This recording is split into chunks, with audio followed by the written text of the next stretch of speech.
पंतप्रधान नरेंद्र मोदी आजपासून 2 दिवस मुंबई दौऱ्यावर आहेत. नवी मुंबईतील नव्या आंतरराष्ट्रीय विमानतळाचं आणि मेट्रो 3च्या अखेरच्या टप्प्याचं आज पंतप्रधान मोदींच्या हस्ते उद्घाटन होईल. या सोहळ्याला मुख्यमंत्री देवेंद्र फडणवीस, दोन्ही उपमुख्यमंत्री एकनाथ शिंदे आणि अजित पवार यांच्यासोबत ज्येष्ठ नेते शरद पवारही उपस्थित राहणार आहेत. विमानतळावर सर्वप्रथम पंतप्रधान मोदींचं विमान उतरेल. या विमानाला अग्निशमन दलाकडून पाण्याची सलामी दिली जाईल. मोदी विमानतळावर आल्यानंतर टर्मिनल इमारत आणि एकूण प्रकल्पाची माहिती जाणून घेतील आणि त्यानंतर नवी मुंबई विमानतळाचं उद्घाटन होईल. मात्र त्यानंतर विमानसेवा सुरू होण्यासाठी नागरिकांना 2 महिन्यांची प्रतीक्षा करावी लागणार आहे.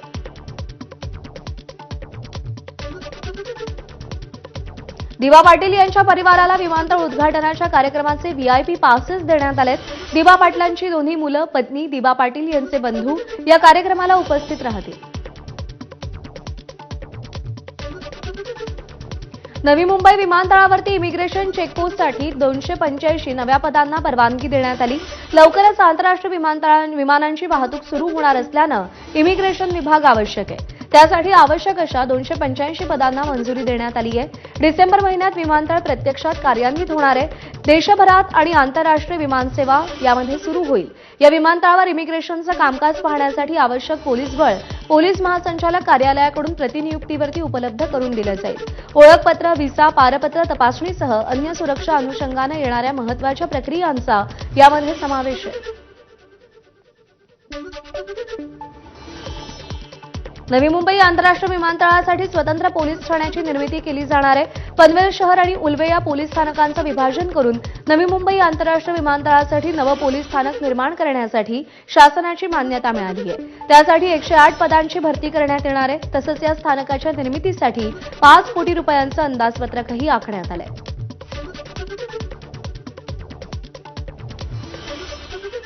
नवी मुंबई आंतरराष्ट्रीय विमानतळाच्या उद्घाटन सोहळ्याच्या निमित्तानं महाराष्ट्राच्या लोककलेचा जागर अनुभवता येणार आहे. त्यासाठी सिडको महामंडळ आणि अदानी उद्योग समूहाकडून महाराष्ट्राच्या लोककला सादरीकरणाचं आयोजन करण्यात आलंय. कोल्हापुरातील लावणी, नाशिकचा दहीहंडी नृत्याविष्कार, विदर्भातील गोंधळी, कोकणातील झेलक्यांचा ठेका तसंच आदिवासी आणि आगरी कोळी नृत्यांच्या तालावर संपूर्ण परिसर रंगून जाणार आहे. नवी मुंबईच्या आंतरराष्ट्रीय विमानतळाचं लोकार्पण होण्याआधी लोककलेचे विविध कार्यक्रमही सादर करण्यात येणार आहेत.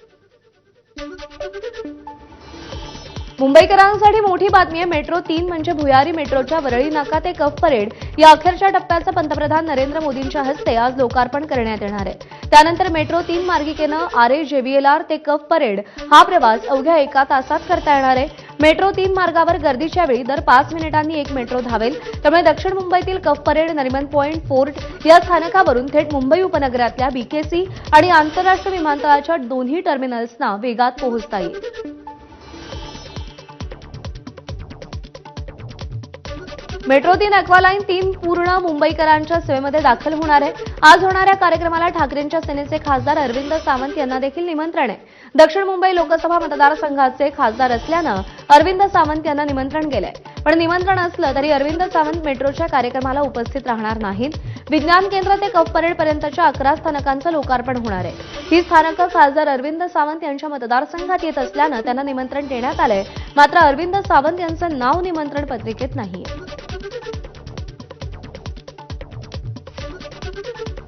शिवसेना पक्ष आणि धनुष्यबाण चिन्हावरती आज सुप्रीम कोर्टात सुनावणी होणार आहे.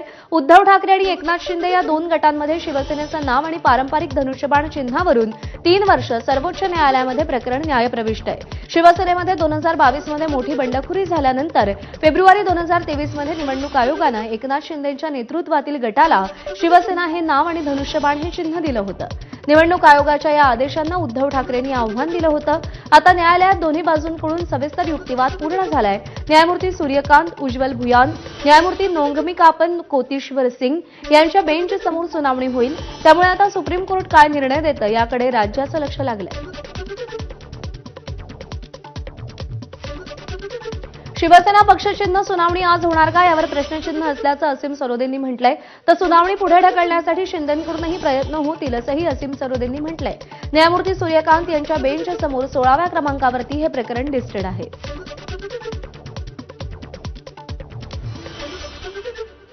राष्ट्रवादी काँग्रेसच्या आमदारांच्या हॉटेल ट्रायडंट इथं झालेल्या बैठकीत अजित पवार आणि छगन भुजबळांचं नाराजी नाट्य रंगलंय. अजित पवारांनी भुजबळांसमोरच नाराजी व्यक्त केली. काही नेते विशिष्ट जातींवर टोकाची भूमिका घेतात, त्यांचं मत पक्षाची प्रतिमा डागाळतं, त्यामुळे पक्षाला किंमत मोजावी लागते असं अजित पवारांनी सुनावलं. भुजबळ यांनी मराठा जी-आरबाबत मांडलेल्या भूमिकेवरून अजित पवारांनी हे खडे बोल सुनावले. बैठकीला भुजबळही उपस्थित होते.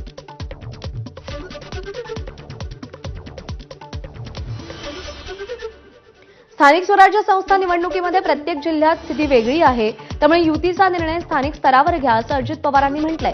स्थानिक स्वराज्य संस्था निवडणुकीबाबत पुढच्या आठवड्यात जिल्हाध्यक्षांची बैठक घेऊन अधिक चर्चा करणार असल्याचं त्यांनी स्पष्ट केलं. राष्ट्रवादीच्या आमदारांची काल मुंबईमध्ये बैठक झाली. सध्या राज्याची आर्थिक स्थिती भक्कम नाही, शेतकऱ्यांना दिलासा देण्यासाठी पॅकेज दिलंय. त्यावरून विरोधकांनी आरोप केले तरी आपलं सरकार काम करतंय हे जनतेला आवर्जून सांगा असं अजित पवार म्हणाले. स्थानिक स्वराज्य संस्थांच्या निवडणुकीसाठी एकनाथ शिंदे मैदानात उतरलेत. उपमुख्यमंत्री एकनाथ शिंदे प्रत्येक जिल्ह्याचा दौरा करणार आहेत. सातारा जिल्ह्यातील त्यांच्या मूळ गावातून शिंदे दौऱ्याची सुरुवात करतील.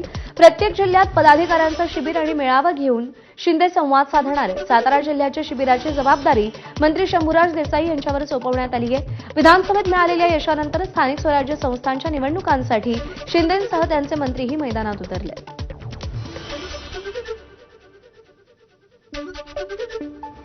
बीडच्या जिल्हा कारागृहात कैद्यांवर धर्मपरिवर्तन करण्यासाठी दबाव आणला जातोय.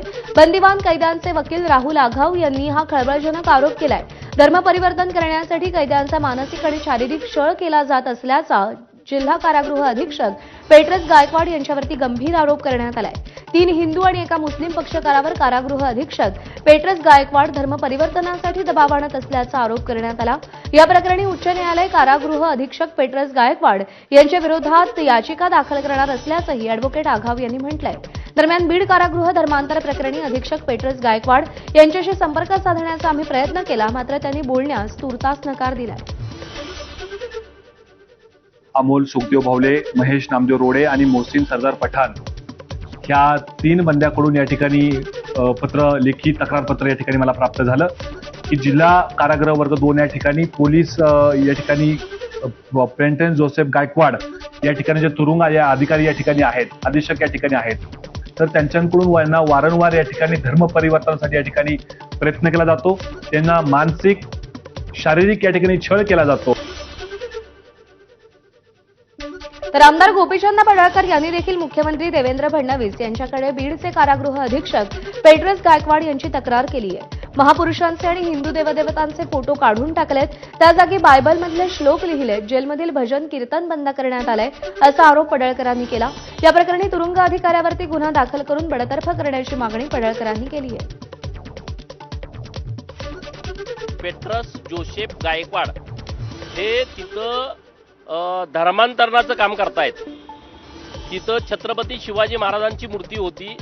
तुकाराम महाराजांनी छत्रपती शिवाजी महाराजांची मूर्ती या तुरुंग अधिकाऱ्यांनी काढून टाकलेली आहे. आतमध्ये सगळे बायबलमधले स्लोगन लिहिलेले आहेत. त्याच्यावरती गुन्हा दाखल करावा अशा पद्धतीचं पत्र मी माननीय मुख्यमंत्री महोदयांना दिलंय.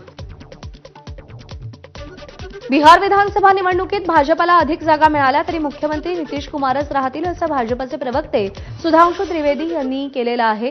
गेल्या निवडणुकीतही जेडीयूपेक्षा भाजपला अधिक जागा होत्या याची त्यांनी आठवण करून दिली. एनडीएचा मुख्यमंत्री पदाचा उमेदवार ठरलाय, नवा शोधण्याची गरज नाही असं त्यांनी स्पष्ट केलं. बिहार आणि महाराष्ट्राची तुलना नाही, महाराष्ट्राची परिस्थिती वेगळी होती म्हणून तिथे एकनाथ शिंदेंच्या ऐवजी देवेंद्र फडणवीस मुख्यमंत्री झाले असं ते म्हणाले. भाजपनं जास्त जागा जिंकल्या तरी नितीश कुमारच बिहारच्या मुख्यमंत्रीपदी कायम राहणार. भाजपचे प्रवक्ते आणि खासदार सुधांशू त्रिवेदी यांनी हे विधान केलंय. तर मागच्या वेळीही भाजपनं जेडीयूपेक्षा जास्त जागा जिंकल्या होत्या, मात्र त्यानंतरही नितीश कुमारच मुख्यमंत्री झाले होते असं त्यांनी सांगितलं.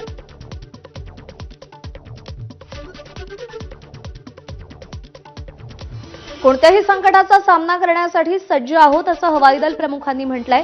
आज भारतीय वायुदल 93वा स्थापना दिन साजरा करत आहे. आज हवाई दलाच्या शूर हवाई योद्ध्यांचा सन्मान केला जाईल. विशेष म्हणजे ऑपरेशन सिंदूरमध्ये पाकिस्तानी एअरबेस, दहशतवादी तळ यांना लक्ष्य करणाऱ्या फायटर पायलट्सचा आज सन्मान केला जाईल.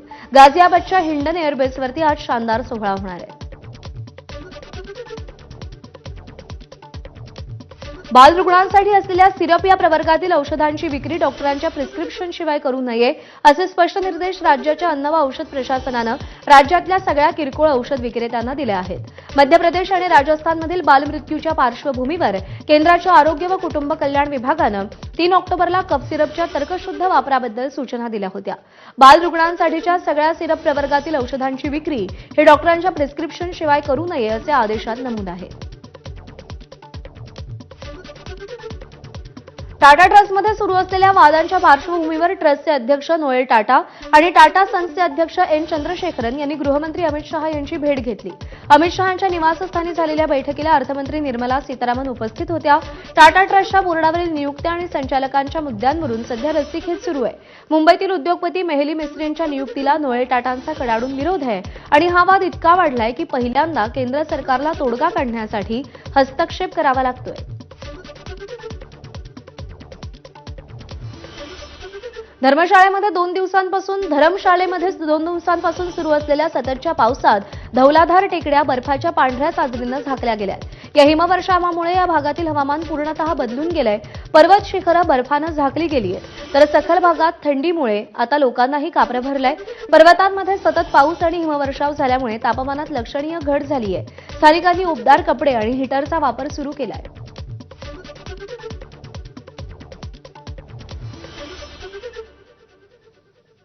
केदारनाथ धाममध्ये सध्या जोरदार बर्फवृष्टी सुरू आहे। या बर्फवृष्टीचा आनंद घेण्यासाठी भोलेबाबांचे भक्त देशविदेशातून केदारनाथमध्ये दाखल झाले। वाढत्या थंडीच्या पार्श्वभूमीवर जिल्हा प्रशासनानं प्रवाशांना उबदार कपडे, बूट आणि आवश्यक औषधं घेऊन प्रवास करण्याचं आवाहन केलंय। दरम्यान आतापर्यंत 16,50,000 भाविकांनी भोलेबाबांचं दर्शन घेतलंय।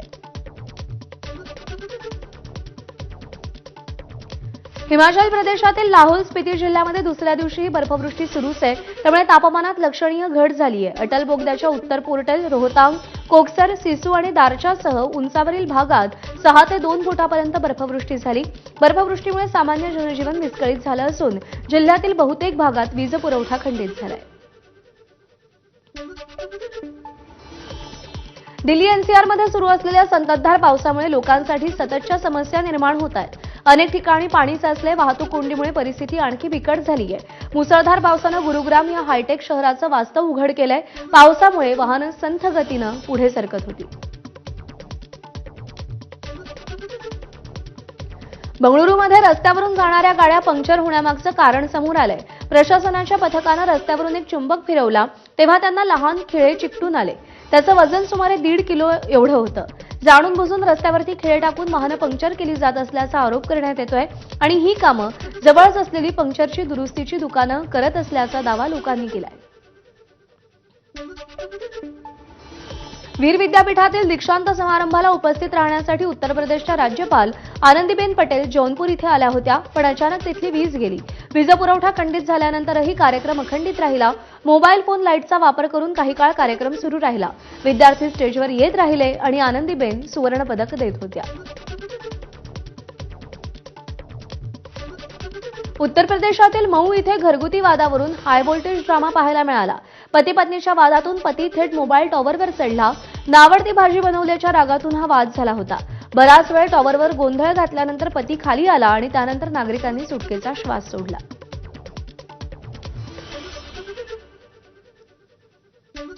प्रसिद्ध केशभूषाकार जावेद हबीब आणि त्याचा मुलगा सैफुल यांच्या विरोधात उत्तर प्रदेशातील संभल पोलिसांनी गुन्हा दाखल केलाय। 5 ते 7 कोटींची फसवणूक केल्याचा त्यांच्यावर आरोप आहे। जावेद हबीब आणि त्याच्या मुलगा सैफुलवरती 20हून अधिक गुन्हे दाखल आहेत। या प्रकरणात पोलिसांनी लुकआउट नोटीस जारी करत चौकशीसाठी बोलावलंय। लोकांकडून पैसे गोळा करत त्यांची फसवणूक केल्याचा आरोप आहे। या प्रकरणात जावेद हबीबच्या पत्नीचंही नाव आहे। हिमाचल प्रदेशच्या बिलासपूरमध्ये बसवर दरड कोसळली, यामध्ये 15 जणांचा मृत्यू झालाय। दुर्घटनेवरती राष्ट्रपती आणि पंतप्रधानांकडून शोक व्यक्त करण्यात आलाय। बस 25 ते 30 प्रवाशांना घेऊन जात होती आणि मरोतन ते घुमरवी या दरम्यान हे घडलंय। पंतप्रधान मोदी यांनी प्रत्येक मृतांच्या नातेवाईकांना पंतप्रधान राष्ट्रीय मदत निधीतून 2 लाख रुपयांची मदत जाहीर केली आहे, तर जखमींना 50,000 रुपये देण्यात येतील असं सांगितलंय। जयपूरमध्ये टँकर आणि एलपीजी सिलेंडरची वाहतूक करणाऱ्या टँकरमध्ये जोरदार धडक झाली आहे. अपघातामुळे टँकरनं पेट घेतला. जयपूर अजमेर महामार्गावर हा अपघात झाला. या अपघातामध्ये चालकाचा मृत्यू झाला तर 6हून अधिक लोक गंभीर जखमी झाले. उपमुख्यमंत्री डॉक्टर प्रेमचंद बैरवा यांनी घटनास्थळाची पाहणी केली. परिसरात आगीचे लोट पसरल्यानं नागरिकांमध्ये भीतीचं वातावरण निर्माण झालेलं. पाकिस्तानमधून ड्रोनद्वारे अंमली पदार्थांची तस्करी होण्याच्या घटनेमध्ये वाढ झाल्यानं अंमली पदार्थ प्रतिबंधक विभागाच्या अलीकडे प्रकाशित झालेल्या अहवालामध्ये नमूद करण्यात आलंय. 2021 मध्ये ड्रोनद्वारे तस्करीच्या फक्त 3 घटनांची नोंद झाली होती, तर 2024 मध्ये अशा 179 घटना नोंदवल्या गेल्याचं अहवालात म्हटलंय. सुरक्षा यंत्रणांना 2024 मध्ये 283 तर ऑगस्ट 2025 पर्यंत 137 ड्रोन्स पाडल्याचंही या अहवालात म्हटलंय. रशिया आणि युक्रेन यांच्यामध्ये भीषण युद्ध सुरूच आहे. युक्रेननं रशियावर आत्मघाती ड्रोनद्वारे भीषण हल्ला केला. या हल्ल्यामुळे रशियातील क्रिमिया इथं मोठं नुकसान झालं. मोठमोठे स्फोट क्रिमियामध्ये झाले. हा हल्ला रशियातील तेलाच्या साठ्यांवर होता. तेलावरच हल्ला केल्यामुळे जागोजागी आग आणि धूर पसरला. कित्येक किलोमीटरवरून आकाशात धुराचे लोट दिसत होते. रशियाच्या लष्करानं 5 ऑक्टोबरला युक्रेनवर 50 क्षेपणास्त्र 500 ड्रोन्सद्वारे मोठा हल्ला केला होता. त्याला उत्तर म्हणून युक्रेन रशियातील लष्करी तळ आणि तेल शुद्धीकरण कारखान्यांना लक्ष्य करत आहे. तुर्की येथील कोन्या शहरातून एका भीषण रस्ते अपघाताचा व्हिडिओ समोर आलाय. एका कारची दुसऱ्या कारला जोरदार धडक देतानाचा थरार सीसीटीव्हीत कैद झालाय. दोन्ही कारचा अपघातामध्ये चुराडा झालाय. अपघातात रस्त्यावर उभ्या असलेल्या व्यक्तीचाही जागीच मृत्यू झालाय, तर धडक दिलेल्या कारचा मालक गंभीर जखमी आहे. अमेरिकेतील कॅलिफोर्नियात वैद्यकीय सेवांसाठी वापरल्या जाणाऱ्या हेलिकॉप्टरचा अपघात झालाय. एका रुग्णाला घरी घेऊन रुग्णालयात पोहोचल्यानंतर हेलिकॉप्टरवरचं नियंत्रण सोडून दुर्घटना घडली. अपघाताच्या वेळी हेलिकॉप्टरमध्ये 3 लोक होते आणि तिघेही गंभीर जखमी झाले.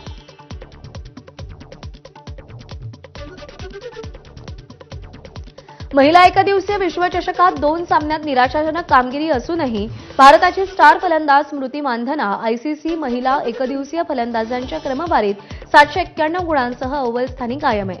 मात्र तिची आघाडी कमी झाली आहे. इंग्लंडच्या नेट स्कीवर ब्रेंटपेक्षा ती 60 गुणांनीच पुढे आहे, तर ऑस्ट्रेलियाची बेथ मुनी 713 गुणांसह तिसऱ्या स्थानावर आहे. भारतीय संघाचा माजी कर्णधार रोहित शर्मानं आपल्या फिटनेसवर लक्ष केंद्रित करून 10 किलो वजन कमी केलंय. बदललेल्या अवताराबद्दलची माहिती माजी सहाय्यक प्रशिक्षक अभिषेक नायर यांनी त्यांच्या सोशल मीडियावर शेअर केली आहे, जिथे त्यांनी रोहितसोबतचा जिमचा फोटो पोस्ट करून 10,000 ग्रॅम कमी केल्यानंतरही आपण मेहनत करत राहूया असं लिहिलं होतं.